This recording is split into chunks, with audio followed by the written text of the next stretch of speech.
Hi viewers, ಸಿಂಪಲ್ಲಾಗಿ ಒಂದು rice ಬಾತ್ನ ಮಾಡೋಣ.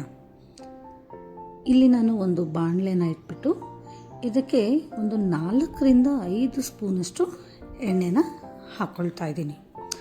ಎಣ್ಣೆ ಸ್ವಲ್ಪ ಬಿಸಿ ಆಗ್ತಾ ಇದ್ದಾಗೆ ಒಂದು ಪಲಾವ್ ಎಲೆನ ಹಾಗೆ 1 ಟೀ ಸ್ಪೂನಷ್ಟು ಜೀರಿಗೆನ ಹಾಕಿದ್ದೀನಿ. ಈ ಜೀರಿಗೆ ಸಿಡಿತಾ ಇದ್ದ ಹಾಗೆ ಕಟ್ ಮಾಡಿ ಇಟ್ಟಂಥ ಈರುಳ್ಳಿನ ಹಾಕ್ಕೊಳ್ತಾ ಇದ್ದೀನಿ. ಈರುಳ್ಳಿನ ನೀವು ಬೇಕು ಅನ್ನೋದಾದರೆ ಚಿಕ್ಕದಾಗಿ ಕೂಡ ಕಟ್ ಮಾಡಿ ಹಾಕ್ಕೋಬೋದು. ಈ ಈರುಳ್ಳಿ ಕಲರ್ ಸ್ವಲ್ಪ ಚೇಂಜ್ ಆಗ್ತಾ ಇದ್ದ ಹಾಗೆಯೇ ಇದಕ್ಕೆ ನಾನೀಗ ಸ್ವಲ್ಪ ಕರಿಬೇವಿನ ಸೊಪ್ಪನ್ನು ಹಾಕಿ ಹಾಗೆ 1-2 ಹಸಿ ಮೆಣಸಿನಕಾಯನ್ನು ಸುಮ್ಮನೆ ಸ್ವಲ್ಪ ಸೀಳ್ಬಿಟ್ಟು ಹಾಕ್ಕೊಂಡಿದ್ದೀನಿ. ಇದೆಲ್ಲವನ್ನು ಚೆನ್ನಾಗಿ ಫ್ರೈ ಮಾಡ್ಕೋಬೇಕು. ಈ ಹಸಿ ಮೆಣಸಿನ್ಕಾಯಿ ಆಪ್ಷನಲ್ಲು, ನಾನು ಎಣ್ಣೆಯಲ್ಲಿ ಫ್ರೈ ಮಾಡಿ ಅದನ್ನ ಆಮೇಲೆ ತೆಗೆದುಬಿಡ್ತೀನಿ.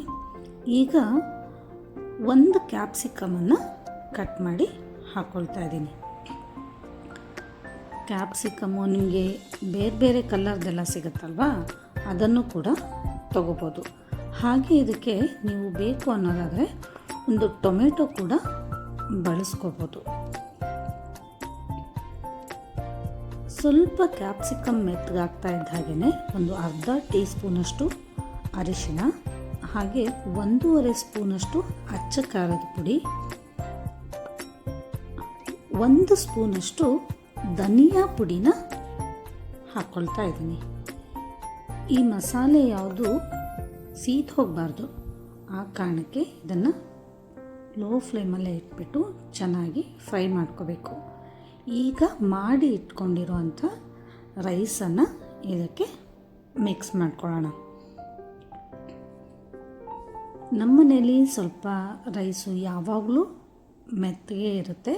ನೀವು ಬೇಕಾದರೆ ಇನ್ನೂ ಉದುರಾಗಿರೋ ರೈಸನ್ನು ಮಿಕ್ಸ್ ಮಾಡ್ಕೋಬೋದು. ನಮಗೆ ಎಷ್ಟು ಕ್ವಾಂಟಿಟಿ ಬೇಕೋ ಅಷ್ಟು ರೈಸನ್ನು ಹಾಕಿಬಿಟ್ಟು ಇದನ್ನು ಚೆನ್ನಾಗಿ ಈ ರೀತಿ ಮಿಕ್ಸ್ ಮಾಡ್ಕೊಳ್ಳೋಣ. ಇದಕ್ಕೆ ನೀವು ಬೇಕು ಅನ್ನೋದಾದರೆ ಹಸಿ ಬಟಾಣಿ ಅಥವಾ ಕಡಲೆ ಬೀಜ ಈ ಥರದನ್ನು ಮಿಕ್ಸ್ ಮಾಡ್ಕೋಬೋದು. ಕೆಲವೊಬ್ಬರು ಈ ರೀತಿ ರೈಸನ್ನು ಕಲಿಸ್ಬಿಟ್ಟು ಕಡಲೆ ಬೀಜನ ಸಪ್ರೇಟಾಗಿ ಹುರಿದ್ಬಿಟ್ಟು ಅಥವಾ ಗೋಡಂಬಿನ ಹುರಿದ್ಬಿಟ್ಟು ಹಾಕ್ತಾರೆ ಕೂಡ. ಬಟ್ ನಾನಿಲ್ಲಿ ಅದು ಯಾವುದನ್ನು ಬಳಸ್ತಾ ಇಲ್ಲ. ನನ್ನ ಮಗಳು ಕಡಲೆ ಬೀಜ ಆಗಲಿ ಅಥವಾ ಗೋಡಂಬಿ ಆಗಲಿ ತಿನ್ನೋದಕ್ಕೆ ಅಷ್ಟಾಗಿ ಇಷ್ಟಪಡಲ್ಲ. ಕಡಲೆ ಬೀಜ ಬೆಲ್ಲ ಹಾಗೆ ತಿಂತಾಳೆ. ಒಂದು ಅರ್ಧ ಲೆಮನನ್ನು ನಾನು ಲೆಮನ್ ರಸನ ಹಾಕ್ಕೊಂಡಿದ್ದೀನಿ.